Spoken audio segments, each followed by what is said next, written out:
औज़ुबिल्लाहिमिनश्शैतानिर्रजीम बिस्मिल्लाहिर्रहमानिर्रहीम। अस्सलाम वालेकुम स्टूडेंट्स, आज आपके सामने एक नई वीडियो लेकर आए हूँ नए लेक्चर के साथ।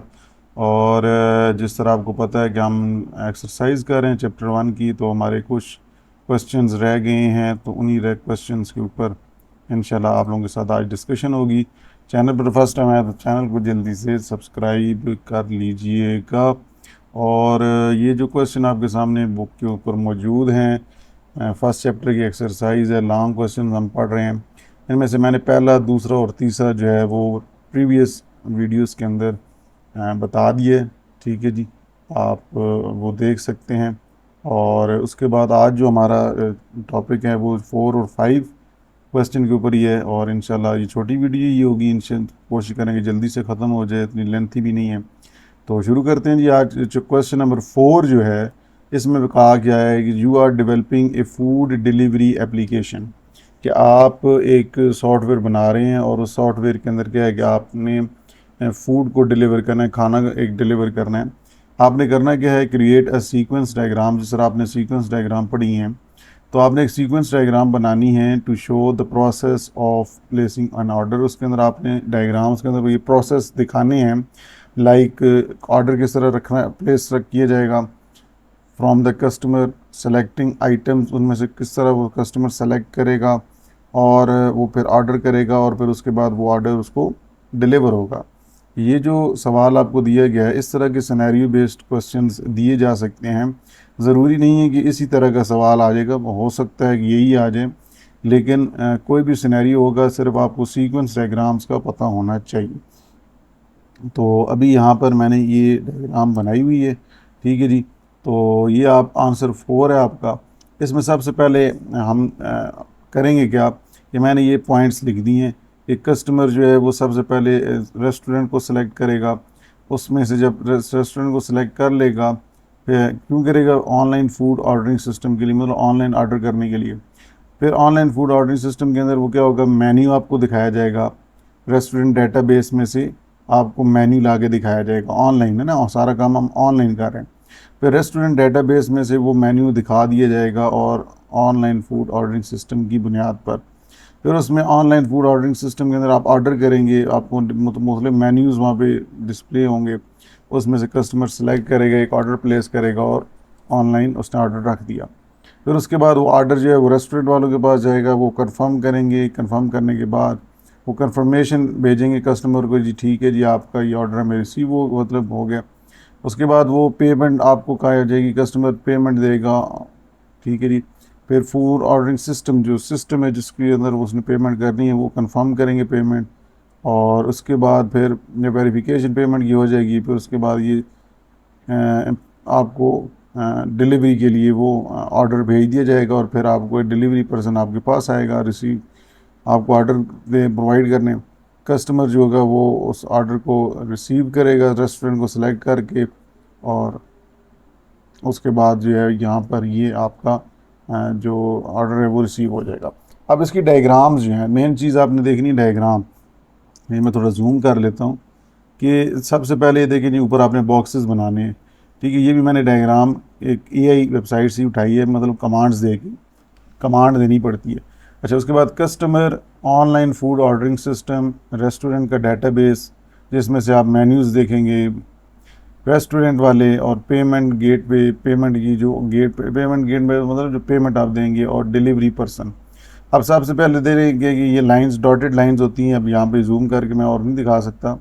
ये डॉटेड लाइंस जो आपने बनानी है, यहाँ पे भी बनानी है, हर एक के साथ बनानी है। अच्छा, अब इसमें ये एरो का मतलब यहाँ से ओरिजिनेट हो रहा है और ये इस तरफ एरो जा रहा है, तो इसका मतलब है सेलेक्ट करें रेस्टोरेंट। सबसे पहले हम ऑनलाइन रेस्टोरेंट सेलेक्ट करेंगे।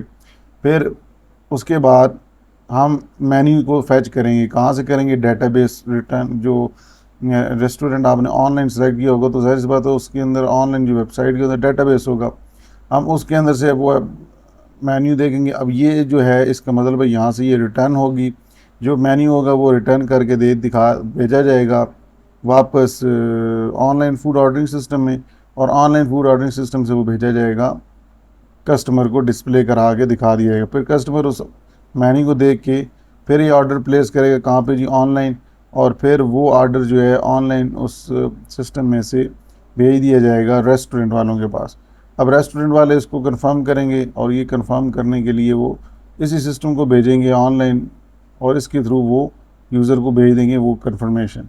फिर यूज़र पेमेंट भेजेगा, पेमेंट के लिए वो पेमेंट गेटवे तक यूज़र की रिक्वेस्ट जाएगी क्योंकि वहाँ पे पेमेंट जमा करानी है।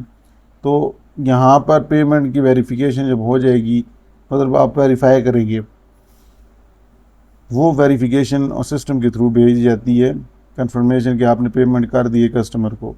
फिर कस्टमर को वो ऑर्डर कस्टमर रिसीव करता है और जो उसने ऑर्डर किया होता है। तो ये था जी आपका क्वेश्चन नंबर 4। ठीक है जी। उसके बाद क्वेश्चन नंबर 5 पे आ जाते हैं और क्वेश्चन 5 क्या था जी कि discuss the importance of software development tools in the software development process, कि जो सॉफ्टवेयर आप डेवलप करते हैं उस सॉफ्टवेयर के अंदर सॉफ्टवेयर डेवलपमेंट टूल्स की क्या अहमियत है। Explain the role. अब इसमें दो पार्ट्स हैं, एक ए पार्ट है एक बी पार्ट है।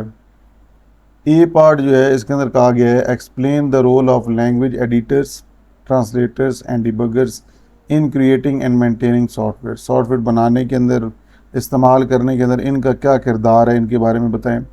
Provide examples of each tool and describe how they contribute to the efficiency and accuracy of software development. और इसके साथ साथ मिसालें दें उन टूल्स से रिलेटेड कि किस तरह ये एक सॉफ्टवेयर को बनाने में एक बेहतर करामद मुफीद होती हैं।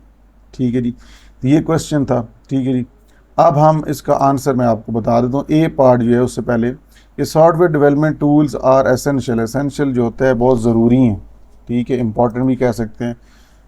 Important for creating, testing and maintaining software applications. कोई भी सॉफ्टवेयर बनाने के लिए, सॉफ्टवेयर को चेक करने के लिए, सॉफ्टवेयर को यूज़ करने के लिए सॉफ्टवेयर डेवलपमेंट टूल्स बड़े एक अहम किरदार अदा कर रहे हैं। Providing assistance. असिस्टेंट मतलब ये होता है कि हेल्प करना। ठीक है जी। Providing help to developers in writing code.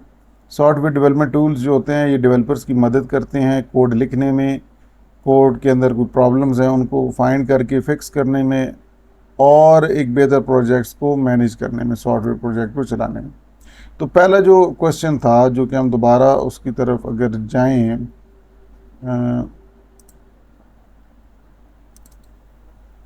तो इसमें पहला ए पार्ट के अंदर उन्होंने क्या पूछा कि ए पार्ट के अंदर उन्होंने ये पूछा कि explain the role of language editors, translator, इनसे रिलेटेड चीज़ें उन्होंने पूछी।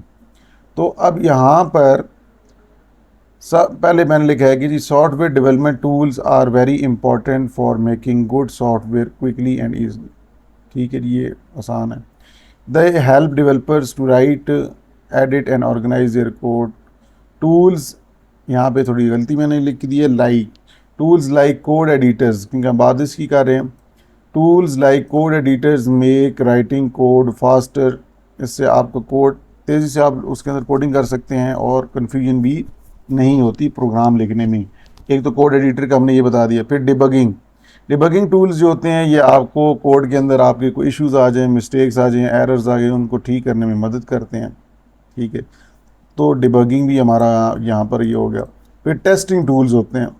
टेस्टिंग टूल्स जो होते हैं वो ये चेक करते हैं कि if the software works correctly, क्या सॉफ्टवेयर सही तरह से काम कर रहा है before it is released. Before it is release का मतलब है कि पब्लिक या क्लाइंट को देने से पहले। Project management tools keep track of task. Project को मैनेज करने के लिए भी टूल्स होते हैं जो कि ये देखते हैं कि टास्क क्या सही उसके ऊपर काम हो रहा है। Track of, keep track of task का मतलब है कि हर टास्क के ऊपर सही तरह से काम हो रहा है, क्या वो डेडलाइन मतलब जो टाइम फिक्स बताया कि क्या वो उसके टाइम से पहले कंप्लीट हो जाएगा, और टीम प्रोग्रेस और टीम किस तरह उसको डेवलप कर रही है, किस तरह मिलकर वो उसको बना रहे हैं। तो ये प्रोजेक्ट मैनेजमेंट टूल्स भी होते हैं।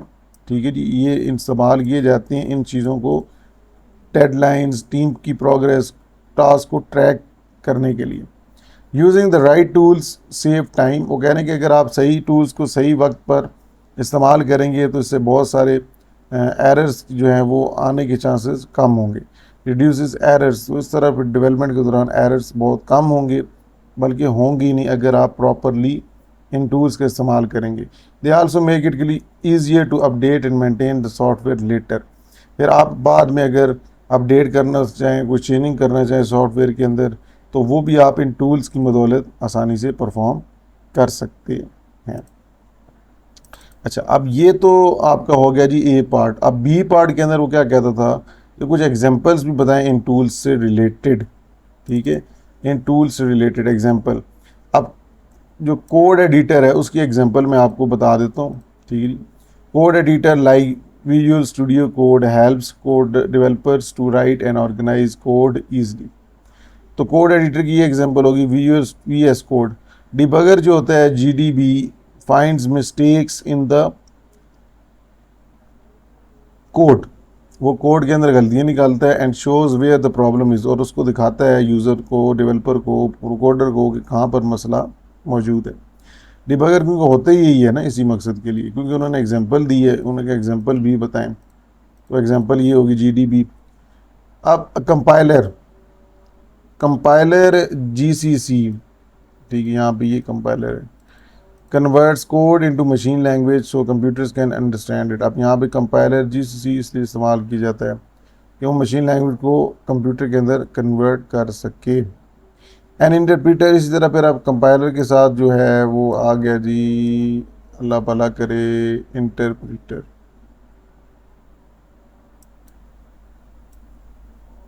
अच्छा जी, ये आ गया interpreter. An interpreter is like the Python interpreter runs code like by line नहीं होता, यहाँ पर आप कर लें जी line by line. To catch errors early, अगर एरर को जल्दी से जांचना हो, परखना हो, देखना हो, तो उसके लिए इंटरप्रीटर जरा पाइथन इंटरप्रीटर काम करता है लाइन बाय लाइन। फिर इसी तरह IDE, ये सारे जो हैं ये टूल्स हैं। ठीक है जी, इन्हीं टूल्स के बारे में उन्होंने कहा कि इन टूल्स को प्रैक्टिकल लाइफ में कहाँ पर यूज़ होती हैं, तो वो बता रहे कहाँ कहाँ पे यूज़ होते हैं। तो IDE जो होता है इंटीग्रेटेड डेवलपमेंट एनवायरनमेंट होता है, जिसके अंदर मुख्तलिफ टूल्स आपको दिए जाते हैं जिनकी बदौलत से आप आसानी से कोडिंग कर सकते हैं, सॉफ्टवेयर डेवलपमेंट कर सकते हैं। तो यहाँ पर लिखा है जी NID होता है इंटीग्रेटेड डेवलपमेंट एनवायरनमेंट। ऐसा एक इंटरफेस आपको सॉफ्टवेयर की सूरत में दिया जाता है लाइक एक्लिप्स प्रोवाइडिंग, जहाँ पे आपको एडिटिंग कर सकते हैं, कोड को कंपाइल कर सकते हैं, डिबग कर सकते हैं। कंपाइल ये होता है कि आप कोई ऑब्जेक्ट है उसको जो ऐसी लैंग्वेज है जो इंग्लिश में, उसको आपने एग्जीक्यूटेबल फाइल बनाना है, ऑब्जेक्ट कोड बनाना है, तो वो आप इसमें आपको ये सहूलत दी गई है एक ही जगह पर। मतलब एक ही सॉफ्टवेयर के अंदर आप एडिटिंग भी कर सकते हैं, उसी सॉफ्टवेयर के अंदर कंपाइलिंग भी कर सकते हैं, और उसी में साथ साथ उसको चला के डिबग भी कर सकते हैं। तो ये थे जी बेसिक जो code editor, debugger, compiler, interpreter, IDE जो हमने पढ़े थे चैप्टर के दौरान। यही चीज़ें यहाँ पर इस क्वेश्चन में पूछी गई थी। ठीक है जी, तो ये आपका यहाँ पे आज की वीडियो ख़त्म होती है, क्योंकि अब आपके चैप्टर के जो लॉन्ग क्वेश्चंस हैं वो ख़त्म हो गए हैं। ठीक है जी, अब हम इंशाल्लाह नेक्स्ट पढ़ेंगे, जो कि नेक्स्ट वीडियो के अंदर कवर किया जाएगा। तो कोई भी सवाल हो तो आप पूछ सकते हैं। दुआ में याद रखना आपने जी। अल्लाह हाफ़िज़।